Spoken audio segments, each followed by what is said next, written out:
So as I understood my charge when I was invited to come, and it shifted over time, the question that was posed was, how do universities come to be invested in feeding the world, and what is the legacy of that investment? That is a really big question, and I thought, Lord, how on earth could I answer this question? I'm not a historian. People spend their entire careers as rural historians, as higher education historians, looking at the institutions that are involved in this, as historians of agriculture, and I'm just a humble rural sociologist. And so I'm going to give you, first I'd like to give you a little bit of background on those 3 land-grant universities that I've been involved with, because this really contextualizes anything that I would have to contribute to the discussion today. I hold a PhD in development sociology, and that training took place in a department of rural sociology. But there is something of a distinction there. This was at Cornell in the late 1980s and early 90s. But in addition to working at Cornell, I've been at 2 other land-grant institutions at Iowa State for about 7 years, and now for about 6 years at Penn State University. And I think this range of experience, for me, really complicates this discussion that you're having here about the legacy, well, the contours and the legacy of the Feed the World paradigm, or discourses around this particular motif. For one thing, there's the East Coast Midwest land-grant context. While Maggie was telling us about sort of the larger background of the land grant, and certainly giving us a lot of detail about the Minnesota context, I think it's really important to underscore that it is not a monolithic land grant, and that it really is quite variable across the country. And so I've had some benefit of this East Coast Midwest contrast. And then there's also important contrasts in being at Cornell, which is an Ivy League, but also a land grant hybrid. At Penn State, which is a land grant institution, it came out of the old historical farmers' high school, but today people on campus are very quick to admonish you not to think of it as not to talk of it as a state-supported school. We're in fact just state-related, given that it's 14% and declining support from the state at the moment. Iowa State, when I was there in 1997, I don't know what the situation is now, had a much more substantial proportion of its dollars coming from state appropriations. And I think all of this makes for some real differences, in addition to some of the agro-geographical contrasts across these states. So I want to give you a little bit of a sense of what I've seen over the years at these 3 institutions, maybe to again create a little bit more variegation in terms of what we're talking about with the Feed the World paradigm. When I went to Cornell, and being in a development sociology program housed in rural sociology, there was huge attention to international agriculture and development. And in the context of development sociology, the work was really critical. And it was premised, however, not on some of the paradigms that Maggie's talking about, but very much on political economic perspectives and increasingly political ecology perspectives. And my peers, including Jim Harkness in the audience, we're conducting peasant livelihood studies in Indonesia, looking at the incorporation of contract labor into global fresh fruit and vegetable commodity chains, looking at the implications of Three Gorges development in China, the landless workers movement in Brazil. And so it was very much situated within a development framework. Many of our colleagues were also looking at these issues in a domestic context, and so development sociologists were working in New York dairy communities, dairy being a significant agricultural sector, and trying to understand the dynamics of restructuring, which were not simply people leaving the farm because there were better things going on in the city. There was profound restructuring going on in agriculture, and particularly in the dairy sector through the 1980s with the herd buyout and so on. And so sociologists were looking at questions of how civic and community structures might support other models of agriculture that might be less intensification in the dairy sector. Now, there were certainly corners of the College of Agriculture and Life Sciences that may have talked more explicitly in terms of this language of feeding the world, but I remember more colleagues in those departments using terminology like technology, innovation, efficiency, and modernization, and occasionally this would come up in conversations with people in nutritional sciences. For me, in development sociology, when people talked about technology, innovation, efficiency, and modernization, and some of our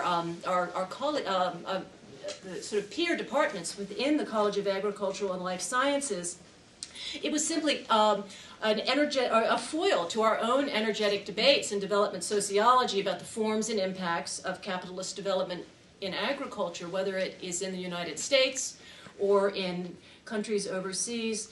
It was a foil to our discussions about the environmental and social equity impacts of rapid technological change in agriculture.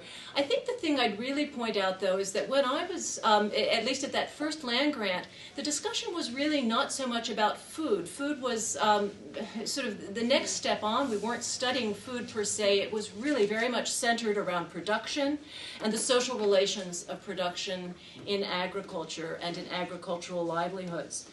Now, I then went to Iowa State, and I do remember many explicit and implicit, more shadowed encounters with discourses on feeding the world. When I interviewed there at my meeting with the dean, he listened very patiently to my account of my emerging research agenda on sustainable agriculture and local food systems development, agri-food movements, and so on. And then he leaned over and he asked, as if to put me on track, "That's all very nice, but I really want to know what ideas you have for getting farmers to adopt new technologies and practices the university is developing and ensuring public acceptance." And his comments really encapsulated for me what Philip Lowe at the University of Newcastle calls an end-of-pipe role for social scientists, often in the land grants, and particularly so for sociologists and rural sociologists, if those they be. The point is that the university has determined important technologies to develop, one seen as pivotal for modernizing and competing in historically important agricultural industries within states. And what a social scientist is to do is to tell the university, tell the production scientists, the agricultural engineers, how to get farmers on board, how to engineer social acceptance of the technologies. The technologies themselves are, they're de facto, they're there. They have sprung forward, and our mission as social scientists is to legitimate them in some fashion. Now, I don't believe that the dean, as I try to think back on this, actually uttered the phrase "feeding the world," but with hindsight, I think I can see that his perspective was woven into a particular agricultural social science research agenda that he was articulating, and it was this notion of being a support player, a handmaiden, in effect, assisting with the social engineering that will allow us to feed the world. Now, that said, that is my sort of entry to Iowa State. And I should say, too, that this was, the job I had there was not an extension sociologist. I was a head of research and teaching appointment, but this notion of what social science was about, at least in the College of Agricultural Sciences, was very much pervasive. In contrast to that vignette, I do have to also offer a ringing memory I have of Feed the World discourse, but from the other side. This was in the very exciting times with activities at the Leopold Center for Sustainable Agriculture that many of you may be familiar with. And I can remember any number of admonishments issued, in particular by Rich Perot, who many of you may know, who runs the local, or well, he currently runs, he'll be moving to Michigan State shortly, but the local and regional food systems groups and initiatives at the Leopold Center. And at workshops he would say, what we need to do is pull back from trying to feed the world and pay more attention to feeding Iowa. And so you see that kind of tension around particular understandings of what the mission of that particular land grant is about, and a sort of rearguard maneuver to try to pull that in. And certainly, there have been extraordinary successes with that through the Leopold Center, but the institution overall remains one that addresses both sides of that equation. I'm going to fast forward to Penn State, where I've been working for about 6 years, and when I was invited to the symposium, I scratched my head and thought, why am I hearing people talking about feeding the world? And again, not exactly in those terms, but I do think the language of feeding and a global purview are very much in place. But it's rendered differently, and I think this is partly because of Penn State being a geographically differently located institution, having a very different kind of agriculture. Yes, dairy is significant, but we're not the top dairy state. We're #1 in mushrooms, but there's a variety of other things, and it's actually a fairly diversified agriculture. And it is also, it's a big food processing state. It's potato chips, that kind of thing. But in any case, as I thought about this feeding question, I'm struck by ways that it's coming to the fore because, of course, I rushed off to see what kind of material my college is generating at the moment. What's sort of the PR angle and the promotional material. My college, the College of Agricultural Sciences, is in the midst of a crushing budgetary crisis right now. We're in the midst of a restructuring of the college, which is not at all uncommon for land-grant colleges of agricultural sciences. We're doing it a little bit late. We have a new dean on board. And I'm struck by how, as the college positions itself within the university overall, and also within the state, trying to make a case for what we're about, that it's often in terms of feeding, but it's not feeding the world. There's a lot of talk about feeding the future. And this is interesting. I see this framing in some ways looking both outward and inward. The outward part is very much an embrace of what's going on right now in terms of much more heated debate and discussion about the specter of global food insecurity and the reasons for global food insecurity in light of climate change, bioenergy development, declining public investment, and so on and so forth, population growth, geopolitical interests. But the inward piece of this feeding the future may speak to how, as a college, my institution is talking about we feed our future in a time of public investment, and that we're looking for support from the state by speaking to that way of, or to that need that we have to feed our future for institutional survival. And so that's is part of an inward institutional piece. Now, I wanted to share one thing sort of related to my college and sort of the discussions in the administration that I think captures some of the difficulties of working with this notion of feeding the world. And this maybe speaks to some of the disciplinary tensions, misconnections, misalignments in how disciplines perceive feeding the world-related issues. And I'm going to take as my point of reference a book some of you may be familiar with, some of you may like it, some of you may hate it, but it's one that's captured some attention. It's this book entitled Enough: Why the World's Poorest Starve in an Age of Plenty by Roger Thoreau and Scott Kilman. Well, last November I read within a week 2 reactions to this book that for me capture some of the challenges in working through and reconciling notions of feeding the world. And one of the reactions was, I should say a little bit about the book. It's a book by 2 journalists. They take Borlaug's Green Revolution as a laudable starting point. So, they're very, very positive about that legacy in ways that Maggie had described, but then proceed to discuss the intractability and the likely continuation of the hunger and food crisis in Africa. And one of the positions is very much favoring biotech advances as one solution to the problem, but at the same time these authors take on the food aid industry, U.S. farm subsidies, ethanol incentives, the Western donor community, activists. They're very down on GM, anti-GM activists, and they also take on African political leaders.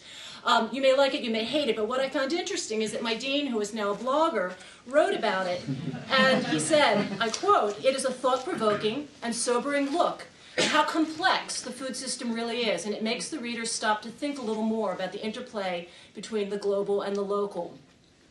Okay, so hang on to that. Well then, 2 days later, I read a review of this book in one of my disciplinary journals, Contemporary Sociology, which does reviews of all kinds of books. And it was a review that just excoriated this book. And I'm going to quote here. "Beyond its accessibility, it is a work almost wholly bereft of merit. They claim to present an innovative perspective on world hunger, while simultaneously resisting complex theory." And here's my divided response. When I read the Sociologist review, the sociologist in me winced, and I had to agree with that account. They did not talk about Sidney Mintz and Sweetness and Power. They had not cited any of the, really the cutting-edge global theorists. But at the same time, the College of Ag Sciences sociologist in me, and this is the pragmatist looking for openings and how we change the conversation or enlarge the conversation in my college, thought, but the dean read this book and he got some of the points, and this is getting him to think about things in different ways, and that's all potentially to the good, whatever the weaknesses or the flaws of this particular book. And to the extent that it maybe opens the conversation about structural and institutional contexts that makes those of us working in College of Ag Sciences, and particularly some who may not be reading any social science at all, just begin to think that technological solutions only could be unwise and maybe dangerous, well, that's perhaps a good thing. And so, I therein give you my kind of divided reaction, the difficulty of disciplinary allegiances and then also the requirement to be doing something within a College of Agricultural Sciences with colleagues who are all over the map in terms of their own disciplinary orientations and their own interpretations of a 21st century land-grant mission. I have some other things about this Feed the World paradigm, if it exists or not, and I'm not completely sure it's as rigid or monolithic as perhaps some of you think. But what I'd like to do is maybe leave that, and we'll see if that comes up in the conversation. But I did want to just take a moment for us to maybe scrutinize these terms in the phrase feeding the world. And that's the way my mind tends to work. I was an English major before I was a sociologist, and maybe that's why.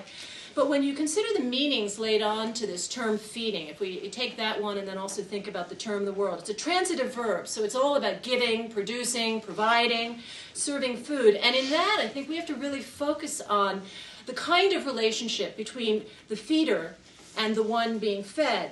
And as with most social relationships, feeding may not always be as simple and as straightforward as it initially seems.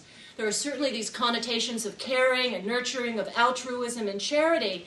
But as sociologist Marjorie DeVoe has pointed out in her classic work, Feeding the Family, the social organization of caring, and specifically in the ongoing, necessary, and unpaid material and emotional labors by which women often ensure their families are fed, it's fraught with very subtle power dynamics. It is not a clean and simple story. And this has been played out again in some of the excellent food studies work that's proliferating right now. But I think of Janet Poppendieck, another sociologist who has shown us something similar in her writing about the U.S. emergency feeding system in her book, Sweet Charity. It's not as simple as it seems, that feeder and feedee kind of relationship. And I think she's done it again in her more recent book, Free for All, Fixing School Food in America. So feeding is not a very innocent term. Feeding others may or may not have genuinely helpful intentions. The outcomes, too, may not match the stated intentions. And then, of course, there's all those unintended consequences, which we as academics should be attuned to. So the very term feeding, I think, needs some clarification. Feeding what and feeding how are details that get very much glossed over when we just talk about feeding the world. And then this term, the world, I have to confess, it really bothers me. It is chummy, it's neutral, it's a flattening term, as in we are the world. And, there's this interesting veneer of inclusiveness. We may be feeding people in Sudan, Sumatra, or Skokie, Illinois, or maybe it's, feeding ourselves. That's increasingly what we're talking about with home provisioning and some aspects of the local food movement. But which others in the world actually receive the immediate benefit? I mean, that's a huge issue in food aid and trade that needs far more scrutiny, and perhaps the longer-term burdens associated with such feeding. So the great global glossing obscures emerging facts and lingering complexities and consequences that are experienced on the ground, and I think we really have to unpack that term, the world, if that's what we're going to be talking about today. Thank you.